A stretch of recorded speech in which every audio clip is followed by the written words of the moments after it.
Nous sommes lundi 29 juin 2020, premier jour de la semaine, fidèles téléspectateurs de Cherif La TV, partout où vous nous regardez, bonsoir et bienvenue dans votre édition d'information dont voici les principaux titres.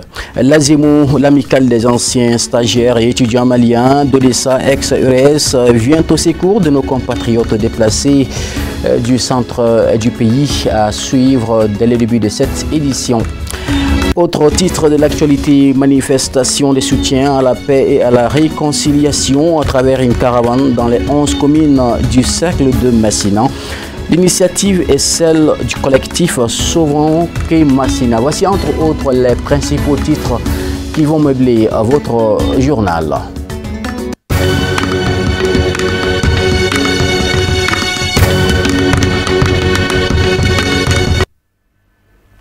Une fois de plus, soyez les bienvenus si vous nous rejoignez en direct sur Cherif La TV. Je vous l'annonçais justement à l'entame de cette édition. L'amicale des anciens stagiaires et étudiants maliens d'Odessa, ex-URS, a procédé samedi 27 juin à une importante remise de dons aux déplacés internes du centre du pays. Un don en vivre et non-vivre destiné aux déplacés de Nyamana qui, comme tous les autres, vivent dans des conditions précaires. Foussine Keita, la voix est celle de Alhamid Badini. Ce don de l'ASEMO, l'amicale des anciens stagiaires et étudiants maliens de la ville d'Odessa, se compose entre autres de bâches en cette saison hivernale, de céréales pour faire face à la crise alimentaire des déplacés des régions du centre et d'une enveloppe symbolique. Chers membres, vous nous avez confié cette mission d'organiser cette remise des dons que nous jugeons responsables et sommes fiers de vous annoncer aujourd'hui que malgré les difficultés, elles viennent s'accomplir. Avant toute chose, je voudrais remercier les membres de notre amicale et tout particulièrement les donateurs qui ont bien voulu nous accompagner dans cette œuvre humanitaire et qui nous ont fait la joie d'être à vos côtés ce matin. À ces remerciements, j'associe tous les déplacés ici présents et en particulier les responsables de l'association des déplacés que je félicite pour leur implication dans la réussite de cette cérémonie. Cette initiative est le fruit de la générosité des membres de l'association ainsi que les magnanimes donateurs qui ont bien voulu accompagner l'œuvre humanitaire. Depuis l'éclatement de la crise sécuritaire, le Mali compte des milliers de déplacés internes et externes, ce dont vient à point nommé pour atténuer le quotidien si difficile des déplacés de Nyamana. À ce jour, on dénombre plusieurs milliers de déplacés internes. La région de Mopti est la plus touchée par rapport au nombre de personnes déplacées. C'est dans ce contexte très défavorable que l'amicale s'est procuré les ressources auprès de ses membres et donateurs pour accompagner les couches vulnérables et déplacées de la région. Au nombre de celles-ci figurent les déplacés de ce site de Nyamana. Cette remise composée des bâches, des céréales et d'une enveloppe symbolique est l'expression de la solidarité de l'ASMO à l'égard des déplacés des régions du centre du Mali où une partie significative de la population traverse une situation alimentaire difficile. Cette situation qui est la conséquence d'une crise multidimensionnelle aggravée par la situation d'insécurité qui a entraîné le déplacement de milliers de personnes vers d'autres horizons dont la périphérie de la ville de Bamako. Pour vous permettre de supporter ces moments difficiles d'hivernage, par ma voix, l'amicale apporte à votre association des dons en nature ci-dessus énumérés. Je sais que vous en ferez bon usage. Rappelons que l'amicale des anciens stagiaires et étudiants maliens de la ville d'Odessa se fixe comme objectif de contribuer au bien-être de ses membres et de voler au secours des personnes en situation de vulnérabilité. Des photos de famille ont sanctionné cette cérémonie de remise de dons aux déplacés de Nyamana. Cap sur la 4e région administrative du Mali, comme annoncé dans les titres, dans le cadre de son soutien à la paix et à la réconciliation dans le cercle de Messina, les jeunes du collectif Sauvons Messina ont initié une caravane dans les 11 communes du cercle pour la recherche de la paix.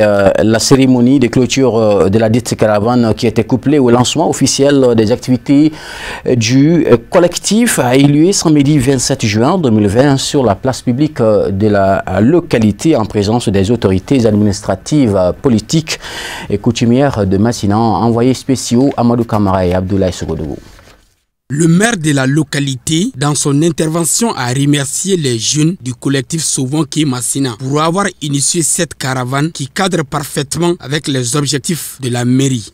Permettez-moi d'abord de saluer l'association collective Massina qui ont pris l'initiative de rassembler beaucoup de personnes du cercle de Massina.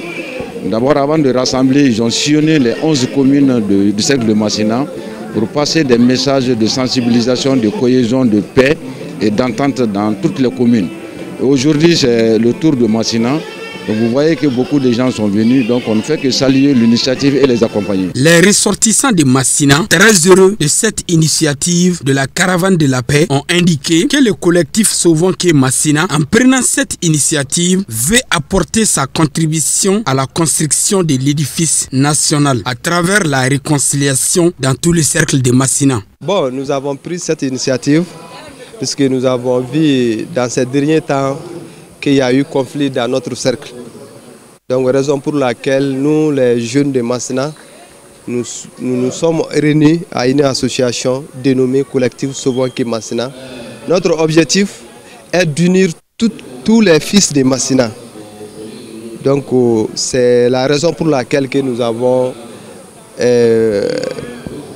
pris cette initiative, vraiment pour que Massina peut y avoir la paix, l'attente et le vivre ensemble. Le collectif a été créé depuis l'année 2017, mais on a eu notre récépissé en avril 2018. Massina fait 250 villages, 11 communes. Donc tous les fils de Massina, nous voulons qu'on se réunisse. Pratiquement, on trouve dans chaque commune, nous avons des représentants dans chaque commune. Donc on se trouve dans un groupe WhatsApp. Le groupe WhatsApp aussi a son nom, c'est le collectif toujours. Donc notre objectif seulement c'est d'unir tous les fils de Massina. Le préfet de Massina a mis un accent particulier sur le rôle de la couche juvénile dans le développement d'un pays. Il les a invités à cultiver davantage ce concept de paix et de réconciliation dans le cercle de Massina. Bon, c'est une très bonne initiative. D'abord, quand on voit collectif Sovonké Massina, sauver, si on analyse, ça veut dire qu'il y a des difficultés et ils sont prêts à agir pour que ces difficultés soient aplanies. Donc cette association, ce qu'elle elle veut entreprendre, je les invite surtout à la cohésion, à la concorde, à l'entente, que le collectif soit un créneau où les informations nécessaires pour le développement de la cité soient véhiculées et non une division. Parce qu'aujourd'hui, notre pays, le Mali, traverse une situation de crise que tout le monde sait. Donc c'est le lieu pour moi d'inviter l'ensemble du collectif pour se donner la main. Toute initiative qu'ils veulent entreprendre, qui vont dans le sens du développement de la cité, nous sommes prêts à les accompagner sur tous les plans, que ce soit physique, que ce soit moral, que ce soit financier. Donc nous sommes prêts quand même à les accompagner. Comme l'État l'a dit, aujourd'hui le président de la République, son Excellence Ibrahim Boubacar Keïta, il a son deuxième mandat, il l'a placé sous la jeunesse.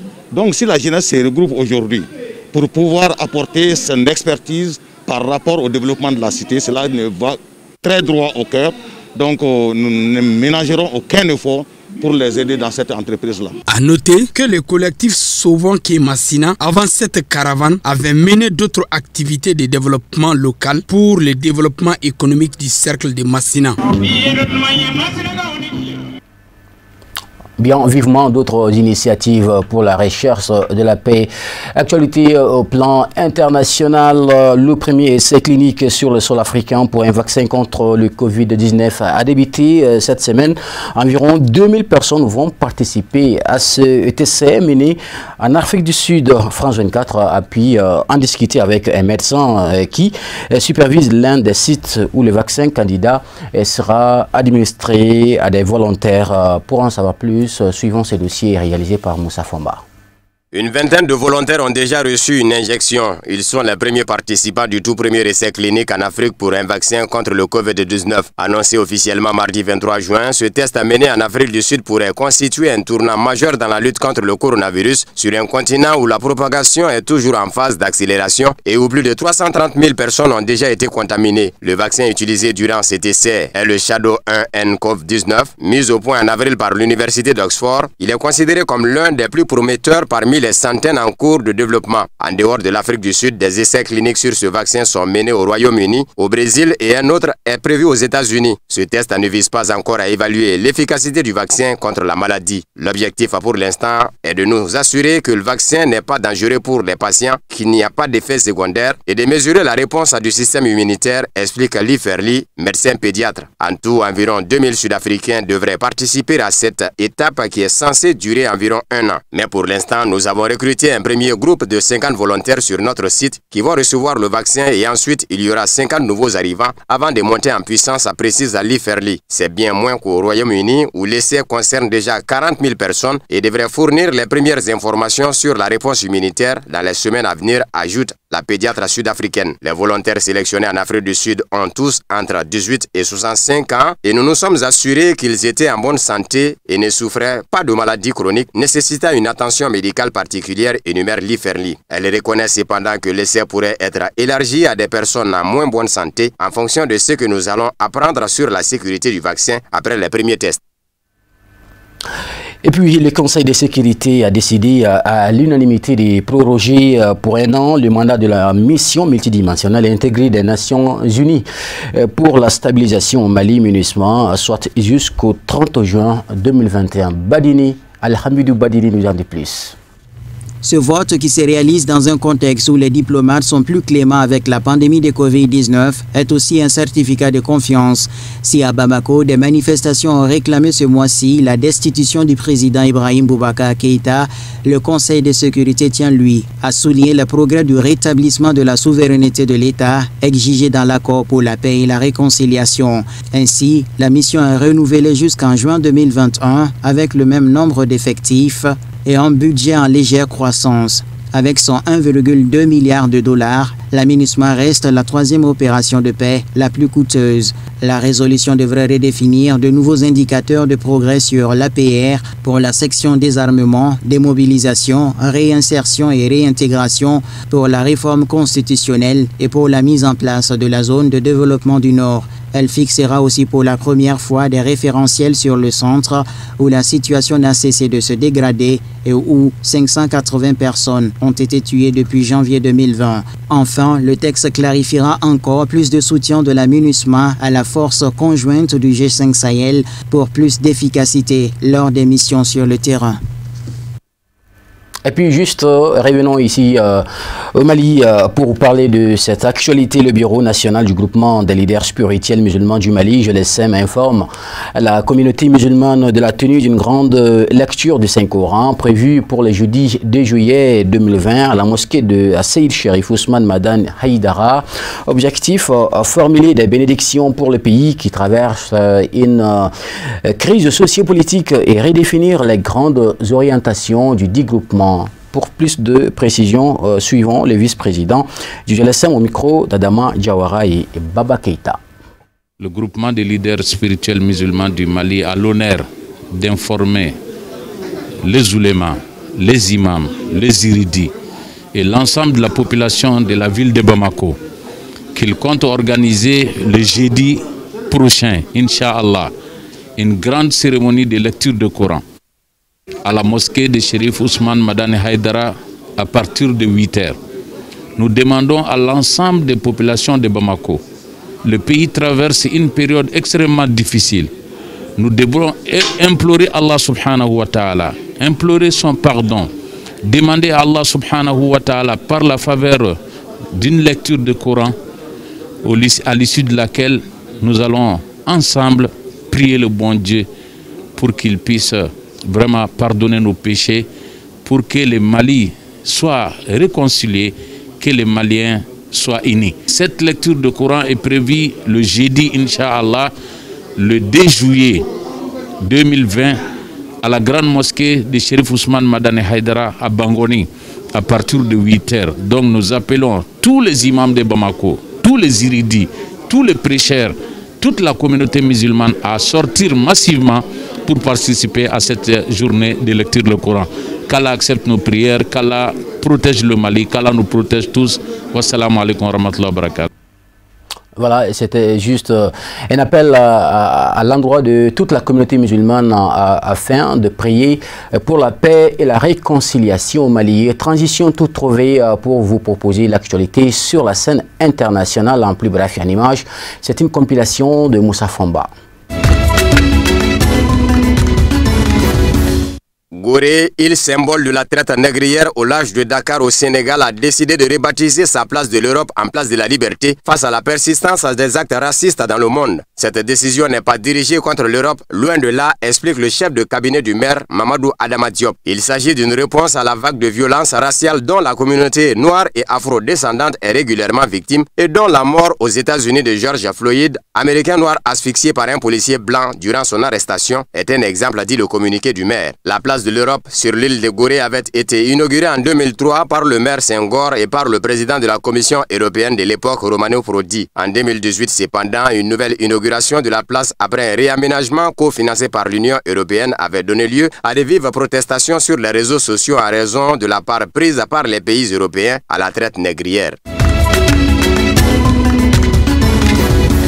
L'opération Rétorsion, lancée au lendemain de l'attaque afin de retrouver les responsables, a abouti à l'arrestation en Côte d'Ivoire d'une trentaine de combattants, agents de renseignement ou logisticiens selon les autorités. Parmi ces interpellés figure cet homme, un Burkinabé présenté comme le coordinateur de la mission commando. Il s'appelle Sidibé Ali Di Sofiane, mais les informations à son sujet restent encore parcellaires. Il n'a pas eu le temps de passer la frontière lors de sa fuite puisqu'il a été arrêté en Côte d'Ivoire selon les autorités ivoiriennes. Il est actuellement entre les mains des services de renseignement. Fait-il partie d'un groupe de terroristes identifiés? Le chef d'état-major des armées, Lassina Doumbia, a été évasif au sujet de cet individu. Le ministre de la Défense, Ahmed Bakayoko, a quant à lui déclaré attendre les conclusions de l'enquête du procureur de la République pour connaître les pédigrés de ce combattant. Selon un dernier bilan, l'attaque du poste mixte de Kafolo le 11 juin dernier dans le nord de la Côte d'Ivoire a fait 13 victimes militaires.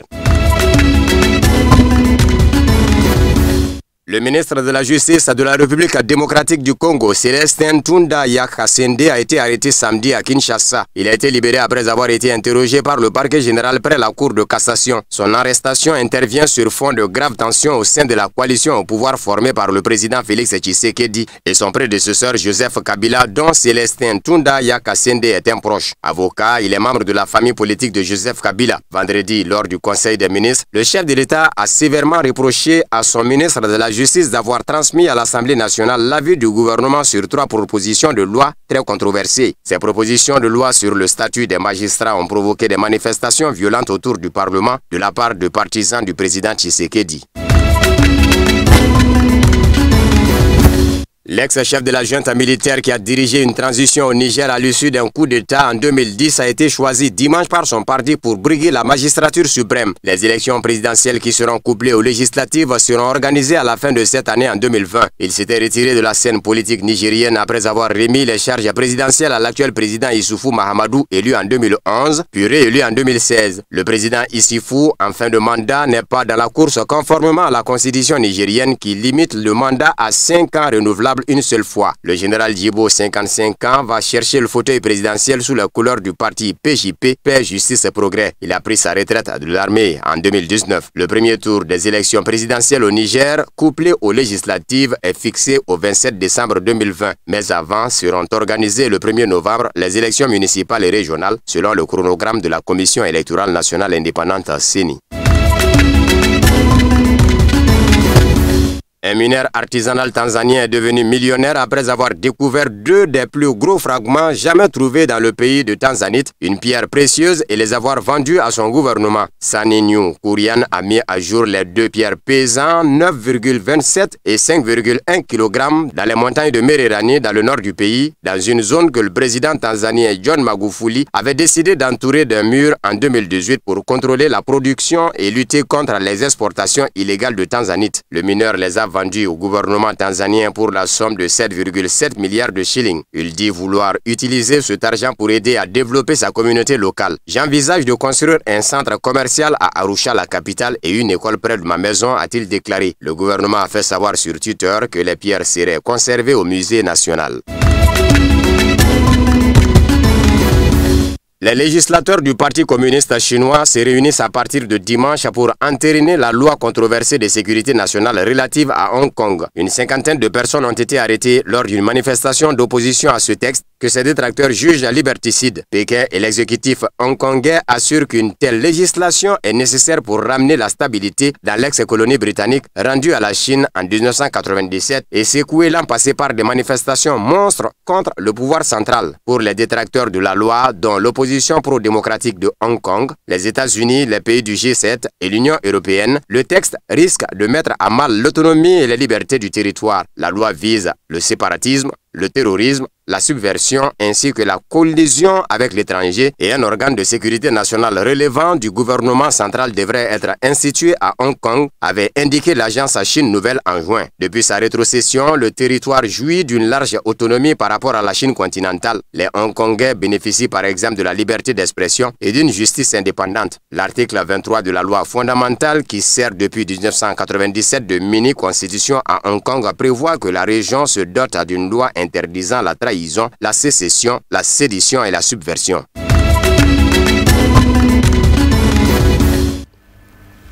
Voilà qui referme définitivement votre journal de ce lundi 29 juin 2020. Merci à vous de l'avoir suivi. Ne quittez pas d'un moment à l'autre.